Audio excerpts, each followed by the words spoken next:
Hello दोस्तों, कैसे हैं आप सभी। आशा करते हैं आप सभी स्वस्थ होंगे। एक बार फिर से आप सभी का बहुत बहुत स्वागत है हमारे यूट्यूब चैनल ट्रिकी हिंदी पर।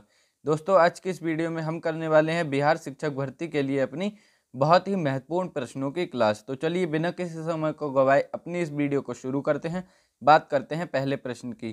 पहला प्रश्न है, निम्नलिखित में से उस विकल्प का चयन कीजिए जो समूहवाचक संज्ञा का सही विकल्प है। यानी कि पहले प्रश्न में हमें विकल्प दिए, उनमें हमें बताना है कि समूहवाचक संज्ञा के अंतर्गत कौन सा शब्द आएगा।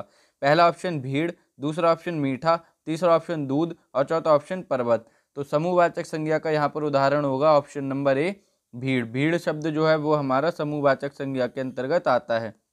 बात करते हैं दूसरे प्रश्न की। सह शब्द से बना संज्ञा शब्द कौन सा है। पहला ऑप्शन भाववाचक, दूसरा ऑप्शन जातिवाचक, तीसरा ऑप्शन व्यक्तिवाचक, चौथा ऑप्शन पदार्थवाचक।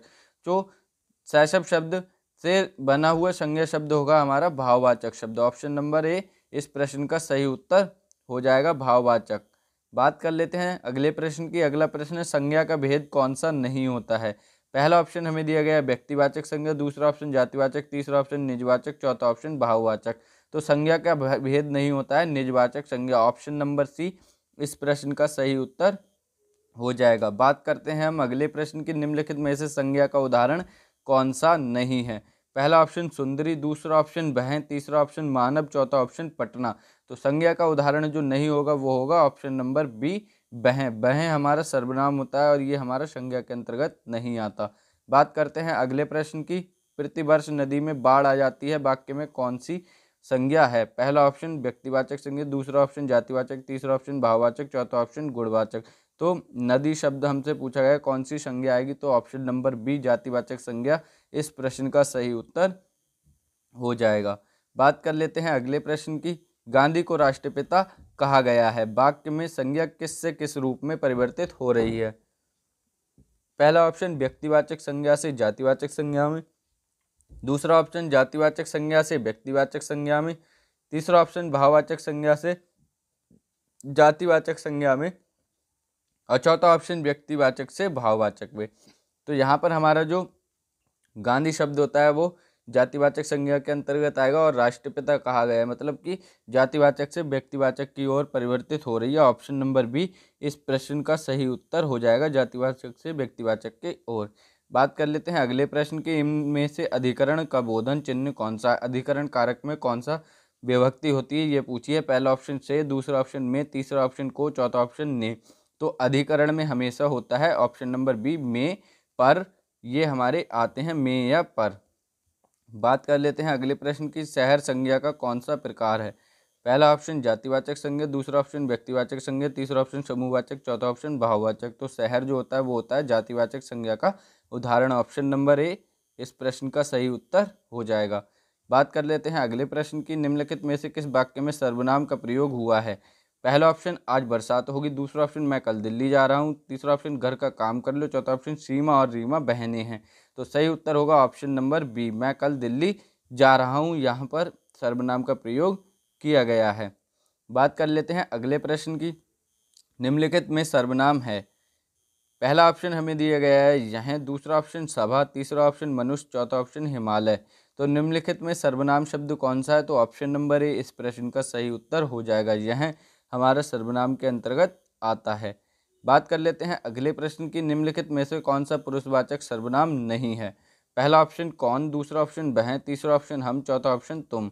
तो पुरुषवाचक सर्वनाम के अंतर्गत नहीं आता है, वो हमारा ऑप्शन नंबर ए कौन। कौन हमारा प्रश्नवाचक के अंतर्गत आता है, बाकी वह, हम, तुम ये सभी हमारे पुरुषवाचक के अंतर्गत आते हैं। बात करते हैं अगले प्रश्न की। मैंने इस समस्या का समाधान खुद ही निकाल लिया। इस वाक्य में खुद ही पद में सर्वनाम का कौन सा भेद है। पहला ऑप्शन पुरुषवाचक सर्वनाम, दूसरा ऑप्शन निश्चयवाचक सर्वनाम, तीसरा ऑप्शन निजवाचक सर्वनाम, चौथा ऑप्शन संकेतवाचक सर्वनाम। तो मैंने इस समस्या का समाधान खुद ही निकाल लिया, यानी कि खुद ही स्वयं की बात हो रही। तो यह हमारा ऑप्शन नंबर बी निजवाचक सर्वनाम के अंतर्गत जाएगा। ऑप्शन नंबर बी इस प्रश्न का सही उत्तर हो जाएगा। बात करते हैं अगले प्रश्न की। इनमें से मध्यम पुरुषवाचक सर्वनाम का उदाहरण कौन सा है। पहला ऑप्शन मैं, दूसरा ऑप्शन तू, तीसरा ऑप्शन वह, चौथा ऑप्शन उपरोक्त सभी। तो मध्यम पुरुषवाचक के अंतर्गत आता है ऑप्शन नंबर बी तू। ये हमारा मध्यम के अंतर्गत आता है, बी ऑप्शन हमारा सही हो जाएगा। बात कर लेते हैं अगले प्रश्न की। किसी को बुलाओ वाक्य में किसी इनमें से क्या है? पहला ऑप्शन संयुक्त सर्वनाम, दूसरा ऑप्शन सार्वनामिक विशेषण, तीसरा ऑप्शन अनिश्चयवाचक, चौथा ऑप्शन यौगिक सार्वनामिक विशेषण। तो किसी को बुलाओ यानी कि अनिश्चितता का बोध, ऑप्शन नंबर सी अनिश्चयवाचक सर्वनाम। यहाँ पर निश्चित नहीं है किसे बुलाना है, किसी को बुलाओ। ऑप्शन नंबर सी इस प्रश्न का सही उत्तर हो जाएगा। बात करते हैं अगले प्रश्न की। कोई और कुछ का प्रयोग निम्न में से किस सर्वनाम में किया जाता है? पहला ऑप्शन संबंधवाचक, दूसरा ऑप्शन प्रश्नवाचक, तीसरा ऑप्शन अनिश्चय और चौथा ऑप्शन निश्चयवाचक। तो सही उत्तर होगा ऑप्शन नंबर सी अनिश्चयवाचक, यानी कि हमारा अनिश्चयवाचक सर्वनाम के अंतर्गत कोई और कुछ, कोई आ गया, कुछ ला दो, यानी कि निश्चित नहीं है। अगले प्रश्न की बात करते हैं। आपके घर में इतने मेहमान आए हैं, कुछ मेहमान हमारे यहाँ भेज दीजिए। इस वाक्य में अधोरेखित शब्दों का सर्वनाम प्रकार बताइए, यानी कि यहाँ पर जो रेखांकित शब्द होगा वो कुछ होगा, कुछ बताना है हमें कौन सा सर्वनाम होता है। पहला ऑप्शन संबंधवाचक, दूसरा ऑप्शन अनिश्चयवाचक, तीसरा ऑप्शन निश्चयवाचक, चौथा ऑप्शन निजवाचक। तो जो है हमारा कुछ, ऑप्शन नंबर बी इस प्रश्न का सही उत्तर हो जाएगा, अनिश्चयवाचक सर्वनाम। यहाँ पर कुछ मेहमान आए हुए हैं, निश्चित नहीं है कि कौन आया हुआ है। ऑप्शन नंबर बी इस प्रश्न का सही उत्तर हो जाएगा।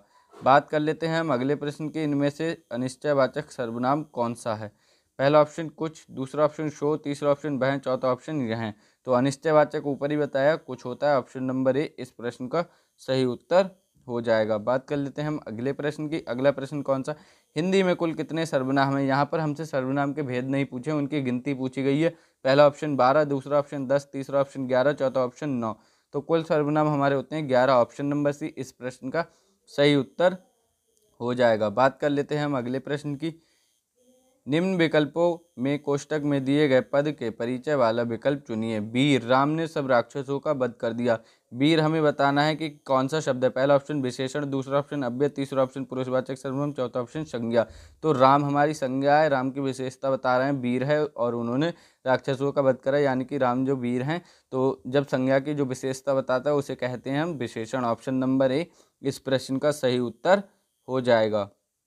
बात कर लेते हैं हम अपने अगले प्रश्न की। जो शब्द संज्ञा की विशेषता बताते हैं उन्हें क्या कहते हैं? पहला ऑप्शन सर्वनाम, दूसरा ऑप्शन विशेषण, तीसरा ऑप्शन क्रिया, चौथा ऑप्शन क्रिया विशेषण। तो संज्ञा की विशेषता बताने वाले शब्द या सर्वनाम की विशेषता बताने वाले शब्द हमारे विशेषण कहलाते हैं। ऑप्शन नंबर बी इस प्रश्न का सही उत्तर हो जाएगा। वे शब्द जो संज्ञा की विशेषता बताते हैं विशेषण कहलाते हैं। तो ये थे आज की वीडियो के हमारे बहुत ही इंपॉर्टेंट प्रश्न। ये सभी प्रश्न आपके पेपर की दृष्टि से बहुत इंपॉर्टेंट होने वाले हैं। बहुत ही जल्द मिलेंगे अगली वीडियो में। चैनल पर नए हो चैनल को सब्सक्राइब कर लेना, वीडियो को शेयर करके अपने सभी दोस्तों में शेयर कर देना। Thank you for watching this video. मिलेंगे बहुत ही जल्द अगली वीडियो में, तब तक के लिए पढ़ते रहिए, स्वस्थ रहिए। जय हिंद दोस्तों, वंदे मातरम, धन्यवाद।